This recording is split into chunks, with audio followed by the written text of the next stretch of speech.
പരിശുദ്ധമേ, അമ്മേ പരിശുദ്ധമേ, ദൈവമാതാവേ, കൃപാസനത്തിലൂടെ ഞങ്ങൾക്കും ഞങ്ങളുടെ ദേശത്തിനും അമ്മ മധ്യസ്ഥം തേടി തന്ന എല്ലാ അനുഗ്രഹങ്ങൾക്കും കൃപകൾക്കും ഞങ്ങളിപ്പോൾ ഹൃദയം നിറഞ്ഞ നന്ദി പറയുന്നു. അമ്മേ പരിശുദ്ധമേ, അമ്മേ പരിശുദ്ധമേ, ദൈവമാതാവേ, 2004 ഡിസംബർ 7 ഉച്ചകഴിഞ്ഞ് 2:30 കൃപാസനത്തിൽ സംഭവിച്ച അമ്മയുടെ പ്രത്യക്ഷപ്പെടലിനെ കുറിച്ച് തിരുസഭയ്ക്ക് സമർപ്പിച്ചിരിക്കുന്ന പഠനരേഖകളുടെ മേൽ സഭാത്മകമായ പഠനം ആരംഭിക്കുവാൻ ഞങ്ങൾ പ്രാർത്ഥിക്കുന്നു. അമ്മേ പരിശുദ്ധമേ, ഭൂസ്വർലോകങ്ങളുടെ രാജ്ഞിയായ അങ്ങേയ്ക്ക് ഭൗമ സംരക്ഷണത്തിനായി പ്രപഞ്ച പ്രകൃതിയെ തന്നെ തിരുസഭ പ്രതിഷ്ഠിക്കുവാൻ ഈ പ്രത്യക്ഷീകരണം വഴി ഇടയാക്കണമേ. പരിശുദ്ധമേ, ജപമാല മാതാവേ, സകല കൃപാസനം പ്രാർത്ഥനകളോടും ചേർത്ത് ഞങ്ങളിപ്പോൾ പ്രാർത്ഥിക്കുന്ന ഈ കുടുംബത്തിന്റെ പ്രത്യേക നിയോഗം പറമക്കളെ,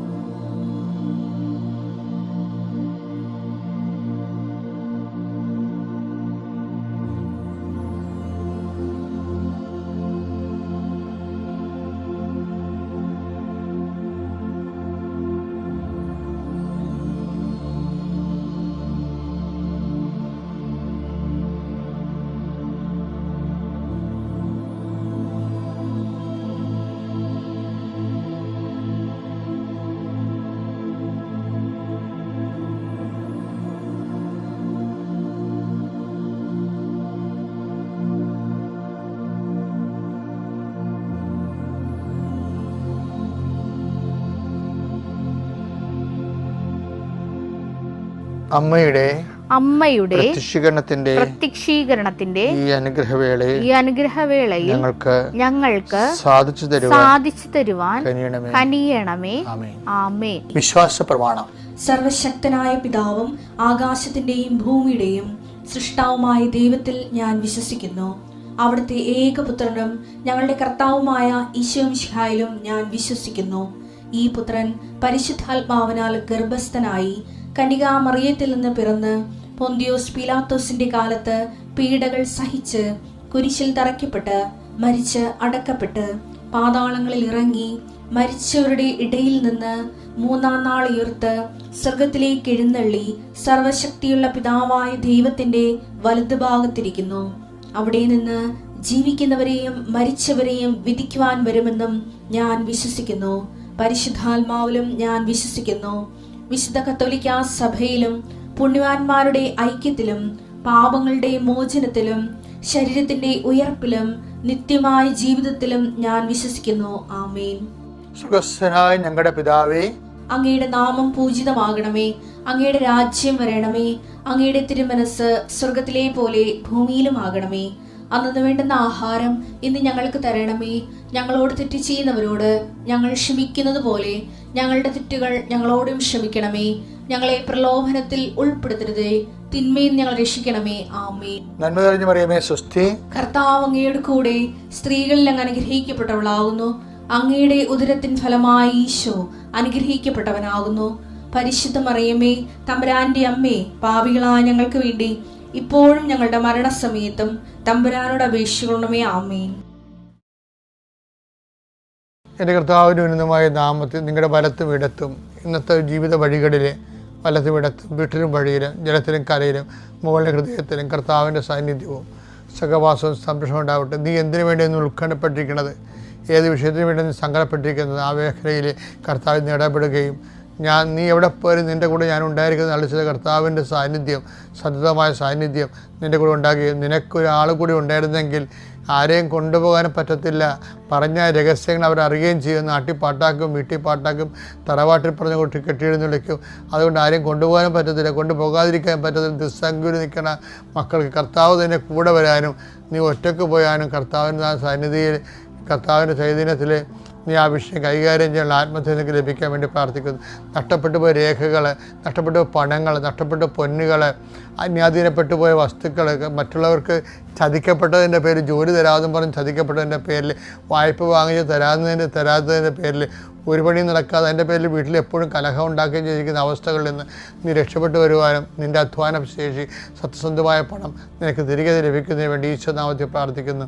കർത്താവിൻ്റെ ഉന്നതമായ നാമത്തിൽ സഭയുടെ അധികാരം കുരിശടയാളത്തിൽ ദൈവശക്തിയാൽ നീ ഇന്നത്തെ ദിവസം മുഴുവൻ അനുഗ്രഹിക്കപ്പെടട്ടെ.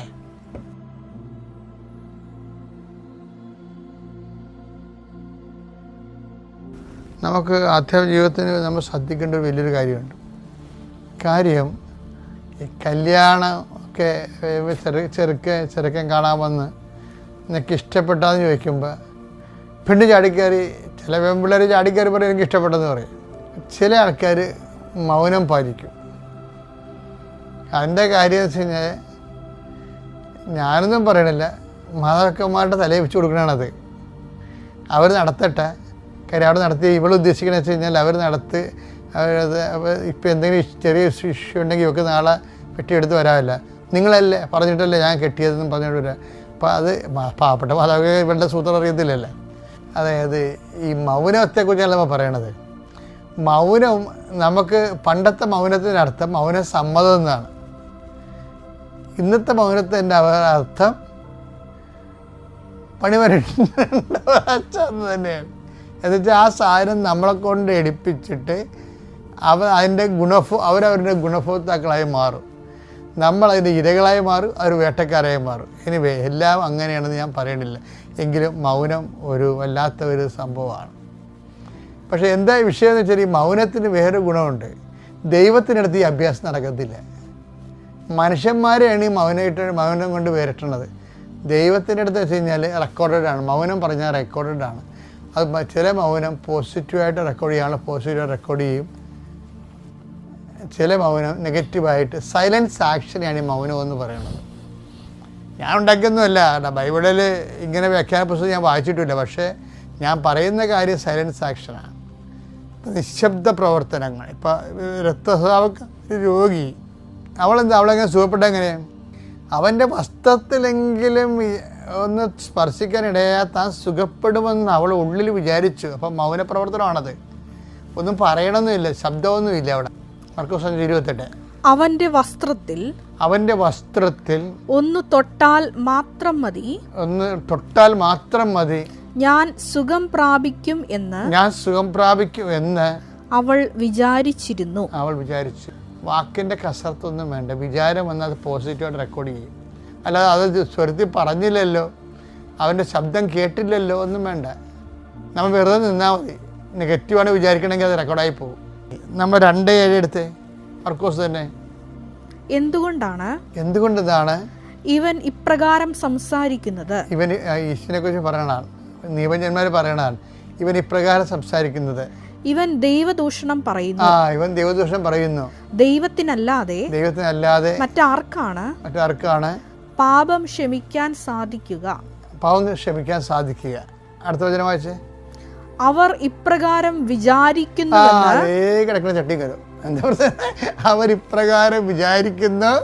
എന്ന് മനസ്സിലാക്കി യേശു അവരോട് ചോദിച്ചു. അവർ ഇപ്രകാരം വിചാരിക്കുന്നു എന്ന് മനസ്സിലാക്കിയെന്ന്. അപ്പം അവർ യേശുവിനെതിരെയാണ് അവർ മനസ്സിൽ വിചാരിച്ചത്. പക്ഷേ ഈശോ അത് റെക്കോർഡ് ചെയ്ത്. മനസ്സിലായില്ല? ദൈവത്തിന് എതിരെ നീ വിചാരിച്ചാലും സംഭവം റെക്കോർഡായി പോകും, പറഞ്ഞ പോലെയാവും. ഇവിടെ ഈ മൗനം കൊണ്ട് പണി നടക്കത്തില്ല. നിൻ്റെ മനസ്സിലിരിപ്പ് എല്ലാം കർത്താവിൻ്റെ ദിവസം. അതാണ് ഈശോ പറഞ്ഞത്, മനുഷ്യരിലുള്ളത് എന്താണെന്ന് അറിയാമായിരുന്നു. യോഹന്നാൻ 2:24-25. യേശുവാകട്ടെ അവരെ വിശ്വസിച്ചില്ല, കാരണം അവൻ അവരെ എല്ലാം അറിഞ്ഞിരുന്നു. എല്ലാവരും ഉള്ളിരിപ്പ് അറിയാവുന്ന മനുഷ്യനെ പറ്റി ആരുടെയും സാക്ഷ്യം അവൻ ആവശ്യമായിരുന്നില്ല. മനുഷ്യനിലുള്ളത് എന്താണെന്ന് അവൻ വ്യക്തമായി അറിഞ്ഞിരുന്നു. വ്യക്തമായി, ക്രിസ്റ്റൽ ക്ലിയർ. മനസ്സിലായില്ലേ? അപ്പം അതുകൊണ്ട് ദൈവത്തിനെ കുറിച്ച് എതിരെ ഒന്നും ചിന്തിക്കരുത് കേട്ടോ. നിങ്ങൾ ഒരു പ്രാർത്ഥന കേട്ടില്ലെങ്കിൽ പറയും എൻ്റെ കൂട്ടുകാരത്തി അവൾ പള്ളിയിലെ പട്ടക്കാരുമില്ല, അവൾ കാനഡയിൽ പോയി, അല്ലെങ്കിൽ ഇംഗ്ലണ്ടിൽ പോയി. ഞാൻ പള്ളിയിൽ നിന്ന് മാറാൻ നടക്കണം, എൻ്റെ വിസ എടുത്തില്ല. അല്ല, അപ്പോൾ നിങ്ങൾ ഉള്ളിൽ വിചാരിച്ചില്ലേ എന്ന് വെച്ചാൽ ദൈവം അത് നെഗറ്റീവ് പറഞ്ഞാൽ അത് വിചാരിച്ചാൽ മതി, റെക്കോർഡായി പോകും. അപ്പോൾ എൻ്റെ മക്കളെ വിചാരിക്കാതിരിക്കുക, ദൈവത്തിനെതിരെ ഒരു അക്ഷരം മിണ്ടരുത്. ചില കാര്യം കർത്താവ് ഇഷ്ടമുള്ളവർ ചെയ്യട്ടെ. അപ്പോൾ അങ്ങനെ വരുമ്പോൾ ദൈവമാണ് നിൻ്റെ ജീവിതത്തിൻ്റെ പ്രധാനമെന്ന് ദൈവത്തിന് തോന്നിയാൽ നമ്മൾ രക്ഷപ്പെട്ടു. അമ്മ മാതാവ് ജീവനോടെ പ്രത്യക്ഷപ്പെട്ട് ഈ കൃപാസന അൾത്താരയിൽ നിന്ന് സാക്ഷ്യം പറയാൻ ലഭിച്ചതിന് എൻ്റെ അമ്മയ്ക്കും തിരുക്കുമാരനും ഞാൻ കോടാനുകോടി നന്ദി പറയുന്നു. ഇത് രണ്ടാം തവണയാണ് ഈ അൾത്താരയിൽ നിന്ന് സാക്ഷ്യം പറയുന്നത്. 19/2/2025 ഇവിടെ സാക്ഷ്യം പറയാനൊന്ന് വന്നതാണ്. എന്നിട്ട് ഞാൻ സാക്ഷ്യം പറയാതെ തിരിച്ചു പോയതാണ്. അതിന് എൻ്റെ അമ്മ മാതാവിനും തിരുക്കുമാരനോട് ഞാൻ യൂട്രസ് ഇറങ്ങി വരുന്ന അസുഖം ഉണ്ടായിരുന്നു.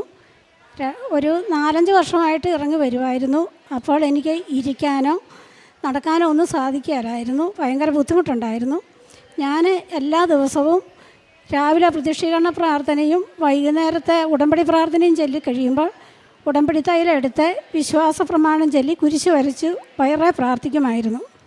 അതിൻ്റെ ഫലമായി എൻ്റെ യൂട്രസ് എവിടെയാണോ ഇരുന്നത് അവിടെ അമ്മ മാതാവ് കയറ്റിവിട്ടു. എനിക്ക് അസുഖമില്ല, സുഖപ്പെട്ടെന്ന് എനിക്ക് മനസ്സിലായായിരുന്നു. എങ്കിലും ഞാൻ ഡോക്ടറുടെ അടുത്ത് പോയി ഗൈനക്കോളജി ഡോക്ടറെ കണ്ട് പരിശോധിച്ചു. ഡോക്ടർ സ്കാൻ ചെയ്യാൻ പറഞ്ഞു. സ്കാൻ ചെയ്തതിൽ എനിക്കൊരു കുഴപ്പമില്ല, സുഖപ്പെട്ടെന്ന് ഡോക്ടർ പറഞ്ഞു. പിന്നെ എനിക്ക് ഒരു 10-25 വർഷമായിട്ട് ഞാൻ ചൂടുവെള്ളത്തിൽ, അത് തിളയ്ക്കുന്ന പോലെയുള്ള ചൂടുവെള്ളത്തിലായിരുന്നു കുളിച്ചുകൊണ്ടിരുന്നത്. പച്ചവെള്ളത്തിൽ കുളിച്ച് കഴിഞ്ഞാൽ ഒരു ദിവസം എങ്ങാനും കുളിച്ചാൽ എനിക്ക് എളി ഇറങ്ങി താഴോട്ട് പോകുന്ന പോലെ ശകലം പോലും നടക്കാൻ പറ്റുകയില്ലായിരുന്നു. ഞാൻ ഇവിടെ ഒരു സഹോദരൻ സാക്ഷ്യം പറയുന്നത് കേട്ടു. ഉടമ്പടി ഉപ്പിട്ട് പച്ചവെള്ളത്തിൽ വിശ്വാസപ്രമാണം ചൊല്ലി കുരിശ് വരച്ച് കുളിച്ചു. അത് പിന്നെ ജലദോഷമോ സഹോദരൻ്റെ ഒരസുഖവും വന്നില്ലെന്ന്. അന്ന് തുടങ്ങി ഞാൻ ഉടമ്പടി ഉപ്പിട്ട് വിശ്വാസപ്രമാണം ചൊല്ലി വെള്ളത്തിൽ കുരിശ് വരയ്ക്കും. എന്നിട്ട് നന്നായിട്ട് എൻ്റെ കൈ കൊണ്ട് കലക്കും. ഞാൻ വിശ്വാസപ്രമാണം ചെല്ലുന്നത് കൈ വിരിച്ച് പിടിച്ച് പ്രാർത്ഥിച്ചാണ്. അതിൽ പിന്നെ ഇപ്പോൾ ഒരു 4-5 വർഷമായിട്ട് ഞാൻ പച്ചവെള്ളത്തിലാണ് കുളിക്കുന്നത്. ഏത് തണുപ്പിലും എനിക്ക് പച്ചവെള്ളത്തിൽ കുളിക്കാം. ഞങ്ങൾക്ക് ഒരു പുതിയ ഭവനം വേണമെന്നുള്ള ആഗ്രഹമുണ്ടായിരുന്നു. ഞാൻ ഉടമ്പടിയിൽ വെച്ചിരുന്നു. ഉടമ്പടി വെച്ച് പ്രാർത്ഥിച്ചതിൻ്റെ ഫലമായി ഞങ്ങൾക്ക് ഒരു നല്ല ഭവനം തന്ന് അമ്മ മാതാവെ അനുഗ്രഹിച്ചു. ആ ഭവനത്തിൻ്റെ താക്കോല് ഇവിടെ കൊണ്ടുവന്ന് അമ്മ മാതാവിൻ്റെ സന്നിധി കാണിച്ച ശേഷമേ ആ ഭവനത്തിൽ കയറുകയുള്ളെന്ന് ഞാൻ ഉടമ്പടിയിൽ വെച്ചിരുന്നു. അതുകൊണ്ട് ഞാൻ ഈ താക്കോല് അമ്മ മാതാവിന് സമർപ്പിക്കുന്നു. ഞങ്ങളുടെ ഭവനത്തിൻ്റെ ഏറ്റവും ഫ്രണ്ടിൽ അമ്മ മാതാവിനെയാണ് വെച്ചിരിക്കുന്നത്. ഞാൻ ഒരു ദിവസം പറമ്പിൽ വിറകെടുക്കാൻ ഇറങ്ങിപ്പോയപ്പോൾ എൻ്റെ ഒരു വിറകിങ്ങോട്ട് എടുത്തപ്പോഴത്തേക്ക് അതിൻ്റെ പക്കത്തിലൊരു ചില്ലിക്കൊമ്പുണ്ടായിരുന്നു. ആ കൊമ്പ് വന്ന് തെറിച്ച് എൻ്റെ ഇടത് കണ്ണിൽ ഭയങ്കര വേദന, ഇടത് കണ്ണിട്ടാണ് വന്ന് അടിച്ചത്. എന്നിട്ട് ഞാനോർത്ത് കണ്ണു പൊട്ടിപ്പോയായിരിക്കുന്നു. ഞാനൊരു തരത്തിൽ വീട്ടിൽ കയറി വന്നിട്ട് ഞാൻ അന്നത്തെ ഉടമ്പടി ആരാധന കൂടിക്കഴിഞ്ഞാണ് 11/2/2025 നമ്മുടെ ബഹുമാനപ്പെട്ട ജോസഫ് അച്ഛൻ്റെ ഉടമ്പടി ആരാധന കൂടിയാണ് ഞാൻ വിറകെടുക്കാൻ പോയത്. അത് കഴിഞ്ഞ് ഞാൻ അന്ന് രാത്രി എനിക്ക് ശകലം പോലും കിടക്കത്തില്ലായിരുന്നു. ഈ ഇടതുവശത്ത് തലയുടെ പകുതി കണ്ട് ഭയങ്കര തലവെട്ടലും പല്ലിന് വരെ വേദനയായിരുന്നു, കഴുത്ത് വരെ എനിക്ക് വേദനയായിരുന്നു ആ വിറകടിച്ചിട്ട്. പിറ്റേ ദിവസം ഞാൻ അടുക്കളയിൽ പണിയെടുത്തുകൊണ്ടിരുന്നപ്പം രാവിലെ ഉടമ്പടി പ്രാർത്ഥന 11/2 വീണ്ടും റിപ്പീറ്റ് വെച്ച് കൂടിക്കൊണ്ടിരുന്നു. രോഗസൗഖ്യ പ്രാർത്ഥനയുടെ സമയത്ത് ഞാൻ ഓടി വന്ന് മുട്ടുമ്മേ നിന്ന് അപ്പോൾ അച്ഛൻ പറയുന്നുണ്ട്, നിങ്ങൾ രോഗമുള്ളിടത്തെല്ലാം ഞാനല്ല ഈശോയാണ് നിങ്ങളോട് പറയുന്നതെന്ന് നിങ്ങൾ വിശ്വസിക്കണം. പിന്നെ രോഗമുള്ളിടത്ത് നിങ്ങളുടെ കൈകളല്ല പരിശുദ്ധ അമ്മയുടെ കൈകളാണെന്ന് നിങ്ങൾ വിശ്വസിച്ച് നിങ്ങൾ രോഗമുള്ളിടത്തെല്ലാം കൈകൾ മാറ്റി വെച്ച് പ്രാർത്ഥിക്കാൻ പറഞ്ഞു. ഞാനപ്പോൾ അതുപോലെ തന്നെ എൻ്റെ കൈകളല്ല പരിശുദ്ധ അമ്മയുടെ കൈകളാണെന്ന് വിശ്വസിച്ച് പ്രാർത്ഥിച്ചു. ആ സെക്കൻഡിൽ, ആ നിമിഷം തന്നെ എൻ്റെ കണ്ണ് പുറത്തേക്ക് ഇങ്ങനെ കണ്ടമാനം വീർത്താണ് ഇരുന്നത്. എന്നോട് ഹോസ്പിറ്റലിൽ പോകാൻ എൻ്റെ ഭർത്താവ് പറഞ്ഞതാണ്. എന്നിട്ട് ആ സെക്കൻഡിൽ തന്നെ എൻ്റെ കണ്ണ് സാധാരണ രീതിയിലും എൻ്റെ വേദന, എൻ്റെ തലവേദന, എൻ്റെ പല്ല് വേദന എല്ലാം ആ സെക്കൻഡിൽ തന്നെ എനിക്ക് മാറിക്കിട്ടി. എനിക്ക് ഈ ബ്ലഡ് എൻ്റെ മുറിഞ്ഞു കഴിഞ്ഞാൽ എനിക്കൊരു 25 വർഷത്തോളമായി ബ്ലഡ് എനിക്ക് ഇത് ക്ലോട്ട് ചെയ്യില്ല. ബ്ലഡ് ഇങ്ങനെ ചീറ്റിക്കൊണ്ടിരിക്കും എപ്പം മുറിഞ്ഞാലും. ഇപ്പോൾ ഓപ്പറേഷൻ ചെയ്തൊക്കെ കൈ ഇങ്ങനെ ഒടിഞ്ഞതാണ്. എന്നാൽപ്പൊക്കെ ഓപ്പറേഷൻ ചെയ്ത് കൈ ഒടിഞ്ഞതാണ്. എന്നാൽപ്പൊക്കെ ഓപ്പറേഷൻ ചെയ്ത് കഴിഞ്ഞ് അവർ നമ്മളെ ഒബ്സർവേഷൻ കഴിഞ്ഞു റൂമിൽ കൊണ്ടുവന്ന് കിടത്തി കഴിയുമ്പം ഈ ബ്ലഡ് ആ ഓപ്പറേഷൻ ചെയ്ത ഭാഗത്തുനിന്ന് ചീറ്റി തെറിക്കും.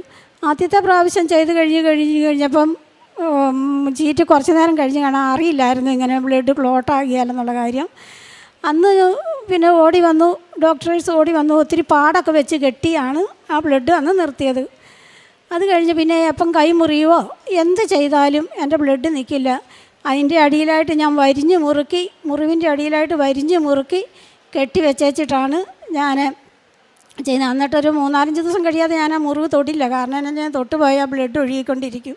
അതുപോലെ രണ്ടാമത് വീണ്ടും ഓപ്പറേഷൻ ചെയ്തപ്പോഴും ഇങ്ങനെ കയ്യിൽ നിന്ന് ബ്ലഡ് ചീറ്റി. അപ്പോൾ ഭർത്താവിന് ആദ്യത്തെ പ്രാവശ്യം ഇങ്ങനെ ബ്ലഡ് ചീറ്റിയത് ഓർമ്മയുള്ളതുകൊണ്ട് എന്നെ കൊണ്ടുവന്ന് കിടത്തിയത് ആദ്യം നോക്കിയത് എങ്ങനെ കയ്യിൽ നിന്ന് ബ്ലഡ് വരുന്നുണ്ടോയെന്നാണ്. അപ്പം ബ്ലഡ് ചീറ്റുന്നുണ്ടായിരുന്നു.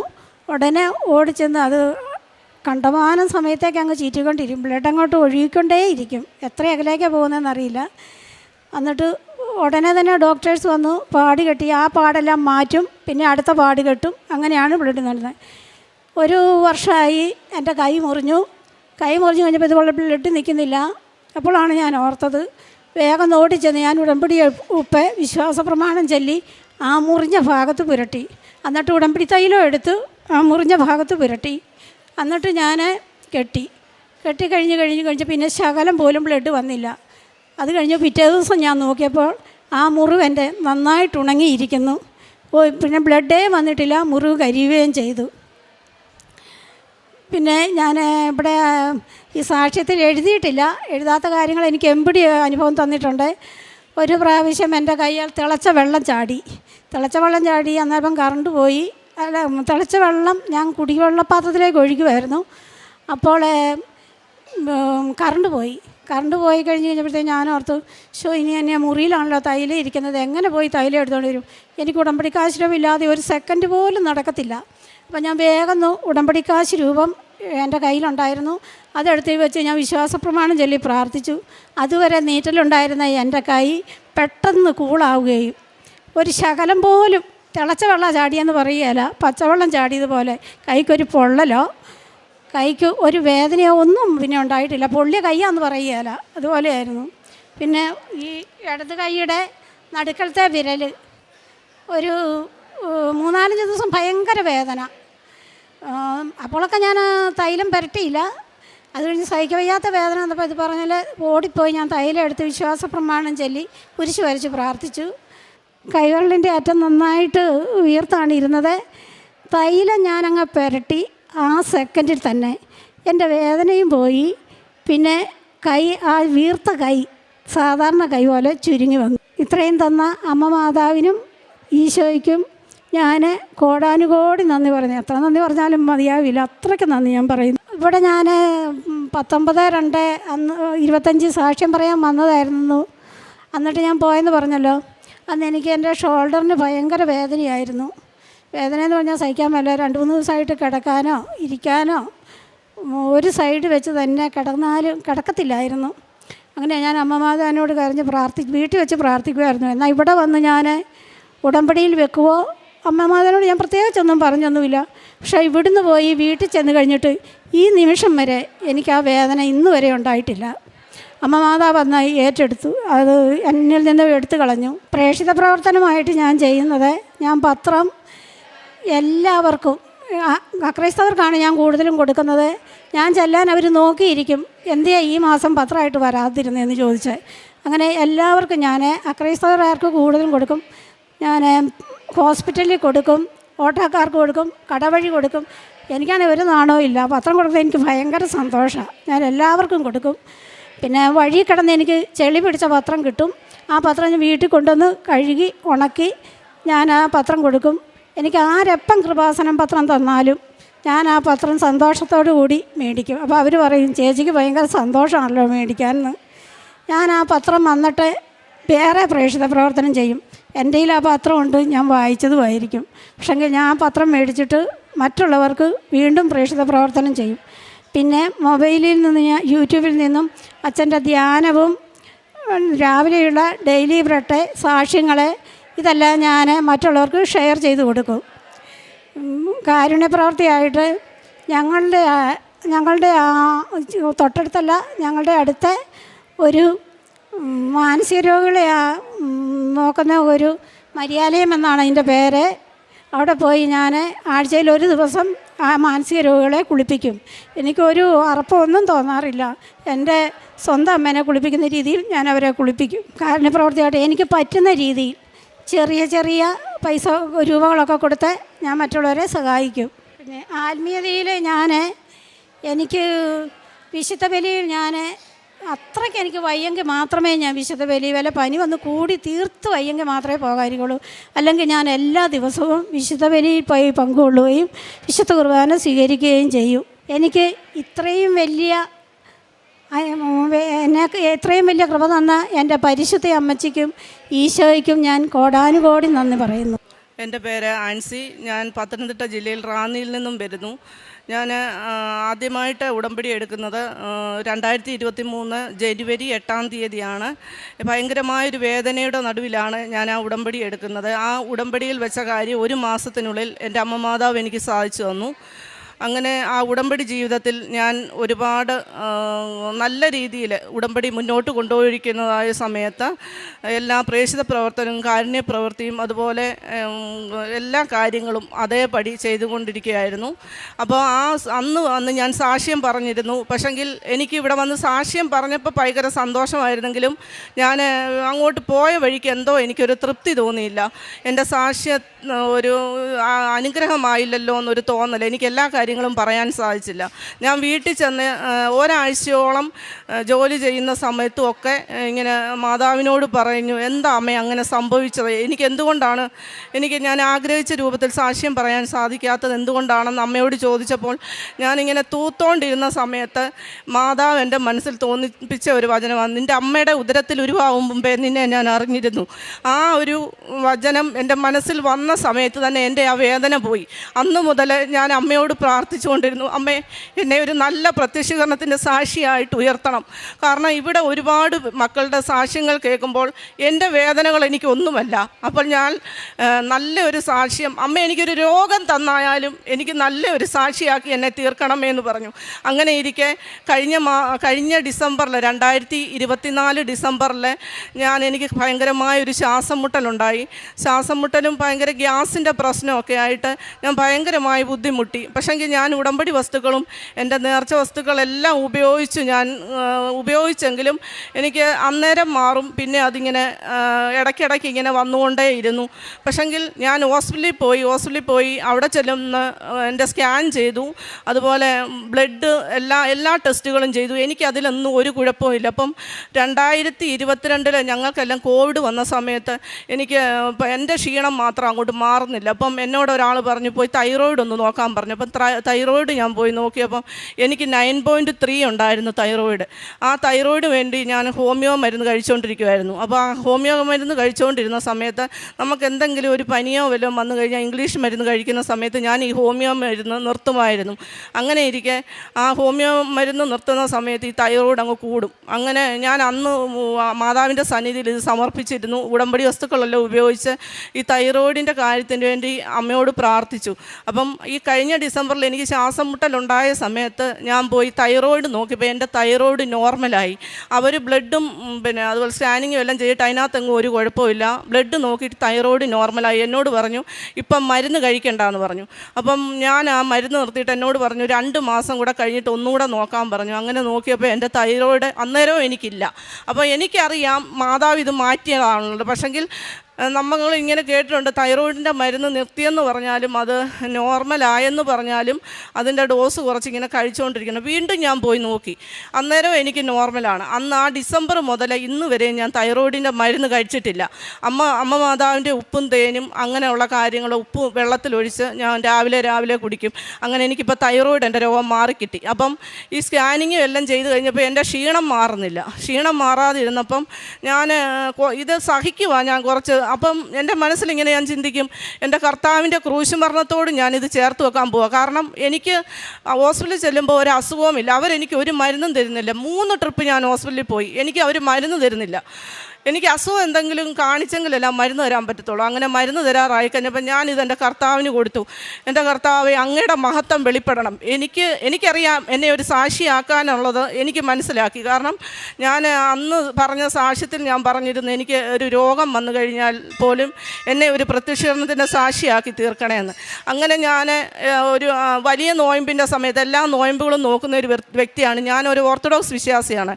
വലിയ നോയമ്പിൻ്റെ സമയത്ത് ഞാൻ നോയമ്പ് നോക്കിക്കൊണ്ടിരുന്ന സമയത്ത് എനിക്ക് ഭയങ്കരമായ ക്ഷീണം. ഉപവാസത്തോടു കൂടിയാണ് നോയമ്പ് നോക്കുന്നത്. എനിക്ക് ഭയങ്കര ക്ഷീണം. പക്ഷെങ്കിൽ എന്നോട് വീട്ടിൽ പറഞ്ഞു, നിൻ്റെ അവസ്ഥ ദൈവത്തിനറിയാം, നീ നോയമ്പ് നോക്കണ്ടെന്ന് എന്നോട്. ഞാൻ പറഞ്ഞു, ഞാൻ ചത്താലും ഞാൻ എൻ്റെ നോയമ്പ് ഞാൻ മുടക്കില്ലെന്ന് പറഞ്ഞു.